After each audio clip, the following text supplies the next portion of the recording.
Hello বন্ধুরা, চলে এলাম নতুন একটা ভিডিও নিয়ে। আর আজকে ভিডিও শুরু করার আগে প্রথমেই বলবো গণপতি বাপ্পা মোরিয়া, কারণ আজকে আমাদের বাড়িতে গণপতি পুজো। তাই বড় সাগরের সকাল সকাল স্নান টান করে রেডি হয়ে বসে পড়েছে ঠাকুরের পুজোর গোছগাছ করতে। বড় সাগরের আবার পুজোর ব্যাপারে একদম এক্সপার্ট, সব রকম নিয়ম রীতিনীতি সব জানে, কোথায় কি রাখতে হয় কি কি করতে হয়। আমি এত বুঝি না, কিন্তু বড় সাগরের দেখে সব কিছু জানে, খুব সুন্দরভাবে সাজিয়ে গুছিয়ে রাখতে পারে। এত সুন্দর শিখেছে যে কি বলবো। এবার বড় সাগরত এখানে নৈবেদ্যটাকে সাজিয়ে দিচ্ছে, আর কি সুন্দর চালগুলোকে রেখেছে, আর তার এক একটা করে ফলও সাজিয়ে দিচ্ছে। তার মধ্যে থেকে দেখো একটার সাথে দুখানা কাজ করছে, মানে একদিক থেকে ফলও কাটছে, আবার নৈবেদ্যটাকে এখানে সাজিয়ে দিয়ে তার মধ্যে ফলটাকেও সাজাচ্ছে। Multitasking, very impressed. আর এদিকে আমি বাড়ির আরেকটা গণেশ ঠাকুরের মূর্তিতে মালা পরিয়ে দিলাম। তারপরে আমরা ঠাকুরমশাই চলে আসলো আর আমরা বসে পড়লাম পুজোতে। আমি আর বড় সাগরের পাশাপাশি বসেছিলাম, পেছনে দিদাই বসে আর মা শাক নিয়ে বসে রয়েছে। আর ঠাকুরমশাই এখানে পুজো শুরু করার আগে যে বিধিগুলো থাকে সেই বিধিগুলোকে সম্পন্ন করছে, আর বড় সাগরের আর মা মিলে সবাই এক এক করে জিনিসপত্র এগিয়ে দিচ্ছে ঠাকুরমশাইকে। ঠাকুরমশাই খুব নিষ্ঠা ভরে পুজো করছিলেন, আর আমার ডিউটি পড়েছিল কাসর বাজানোর জন্য। সেজন্য আমি কাসর নিয়ে দাঁড়িয়ে পড়েছিলাম। বাড়িতে গণেশ পুজো উপলক্ষে আজকে কিন্তু অনেকেই আসবে।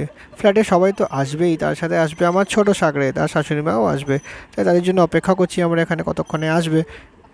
আর এদিকে এক এক করে মিষ্টি নিয়ে চলে আসছে, সবাই পুজো দেওয়ার জন্য আসে। মিষ্টিগুলো দিয়ে আমরা নিবেদন করে দিচ্ছি, আর ঠাকুরমশাই এক একজনকে উৎসর্গ করে দিচ্ছে মিষ্টিগুলোকে।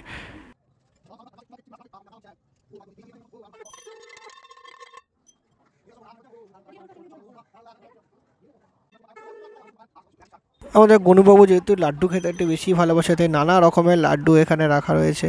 আর ছিল মোদকও, এই মোদকটা কিন্তু স্পেশালি বাড়িতে বানানো।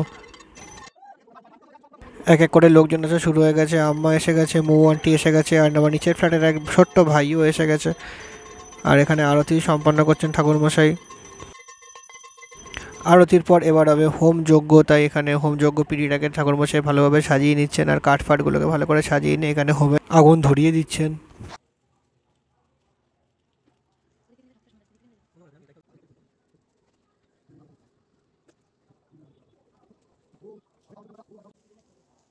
হোমযজ্ঞ সম্পন্ন হলে তারপর এই হোমের ছাই দিয়ে আমাদেরকে টিপ পরিয়ে দিচ্ছেন ঠাকুরমশাই। খুব শুভ মানা হয় এই হোমযজ্ঞের টিপটাকে।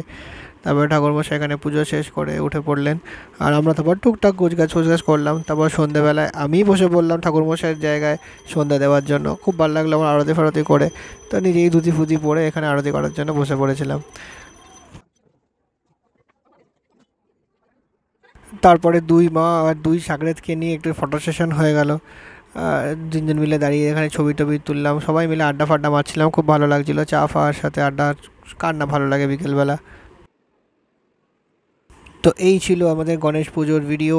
কেমন লাগলো আমাদের কমেন্ট করে জানিও কিন্তু। আর চ্যানেলটাকে ভালো লেগে থাকলে লাইক শেয়ার ফলো করে দিও অনেক অনেক বেশি করে।